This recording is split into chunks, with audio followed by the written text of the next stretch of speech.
হরে কৃষ্ণ। বৈশাখ মাসের শুক্লপক্ষের তৃতীয়া তিথিকে অক্ষয় তৃতীয়া বলা হয়। শাস্ত্রানুসারে এই অক্ষয় তৃতীয়া পরম মাহাত্ম্যপূর্ণ তিথি। অক্ষয় শব্দের অর্থ যার কোনো ক্ষয় নেই। এই তিথিতে তাই যে কোনো শুভ কার্য করলে তা অনন্তকাল ধরে অক্ষয় হয়ে থাকে। অক্ষয় তৃতীয়া সম্পর্কে বিভিন্ন শাস্ত্রে বিভিন্ন রকমের বর্ণনা দেওয়া হয়েছে।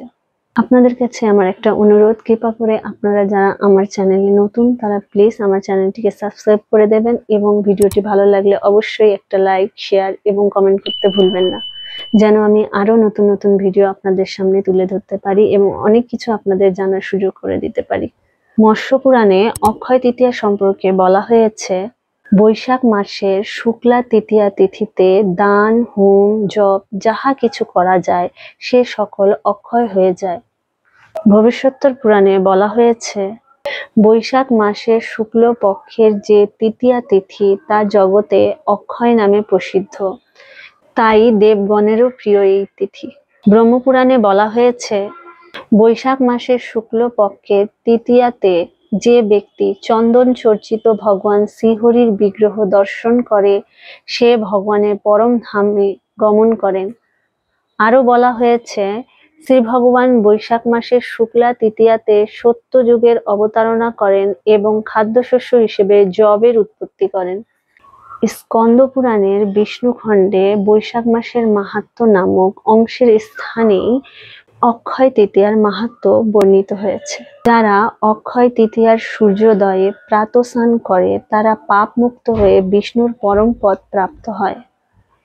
যে মানব এই পুণ্যতিথিতে দেব, পিতৃ ও মুনিগণের উদ্দেশ্যে তর্পণ করেন তার সমস্ত অধ্যয়ন, সমস্ত যজ্ঞ ও শত শ্রাদ্ধ করার পুণ্য লাভ হয়। চলুন জেনে নেওয়া যাক এই বৈশাখ মাসের এত মাহাত্ম্যপূর্ণ কেন। এই বৈশাখ মাসে অনেক তাৎপর্যপূর্ণ ঘটনা ঘটেছে। এই শুভ দিনে ভগবানের ষষ্ঠ অবতার পরশুরাম আবির্ভূত হয়েছিলেন, তাই এই দিনকে পরশুরাম জয়ন্তী হিসেবেও পালন করা হয়। এই দিনে সত্যযুগ শেষ হয়ে ত্রেতা যুগের সূচনা হয়। আবার অনেক জায়গায় লেখা আছে এই দিনে সত্যযুগেরও সূচনা হয়। এই দিনে কুবেরের তপস্যায় সন্তুষ্ট হয়ে মহাদেব তাকে অতুল ঐশ্বর্য দান করেন। এই দিনে কুবের লক্ষ্মী লাভ করেছিল বলে এই দিনে বৈভব লক্ষ্মীর পুজো করা হয়। ভক্তরাজ সুদামা এই দিনে শ্রীকৃষ্ণের সাথে দ্বারকায় দেখা করেছিলেন। কাছে সামান্য কিছু চাল ভাজা নিয়ে কৃষ্ণ তার সকল দুঃখ মোচন করেছিলেন। এই দিনে দুঃশাসন দ্রৌপদীর বস্ত্র হরণ করেছিলেন এবং শ্রীকৃষ্ণ দ্রৌপদীকে রক্ষা করেন। এই দিনে পুরীধামে জগন্নাথের রথযাত্রা উপলক্ষে প্রথম রথ নির্মাণ কার্য শুরু হয়। এই দিনে দেবী অন্নপূর্ণার আবির্ভাব হয়েছিল। কেদার, বদ্রী, গঙ্গোত্রী, যমুনোত্রী এই মন্দিরগুলোর যে 6 মাস দ্বার বন্ধ থাকে, এই অক্ষয় তৃতীয়ার দিনেই সেই দ্বার খোলা হয় এবং দ্বার খুলেই দেখা যায় 6 মাস আগে যে অক্ষয় দ্বীপ জ্বালানো হয়েছিল তা এখনো জ্বলছে।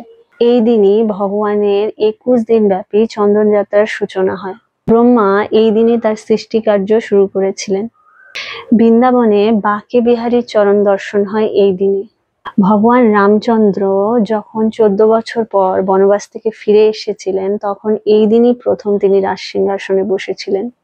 এই দিনই মা গঙ্গা মর্তে আগমন করেছিলেন বলে এই দিনে গঙ্গা স্নানের মাহাত্ম্য রয়েছে। এই দিনে গঙ্গা স্নান করলে অক্ষয় পুণ্য লাভ হয়। এই দিনই দ্রৌপদী অক্ষয় পাত্র লাভ করেছিলেন। দেখলেন তো এই দিন কত তাৎপর্যপূর্ণ ঘটনা ঘটেছিল। এই দিন অত্যন্ত শুভ, তাই এই দিনে আমাদের খুব সাবধানতা ও সতর্কতার সাথে পালন করা উচিত। এই দিনে যদি আমি কোনো ভালো কাজ বা কোনো পুণ্যমূলক কাজ যাই করি না কেন তা যেমন অক্ষয় হয়ে থাকে, তেমনি যে কোনো মন্দ কাজ বা পাপ কর্ম কাজই হোক না কেন তাও কিন্তু অক্ষয় হয়ে থাকে। তাই এই দিনটি আমরা খুব সাবধানতার সাথে প্রতিটি কাজ করব এবং খেয়াল রাখবো যাতে করে আমাদের কোনো অপরাধ না হয়ে যায়।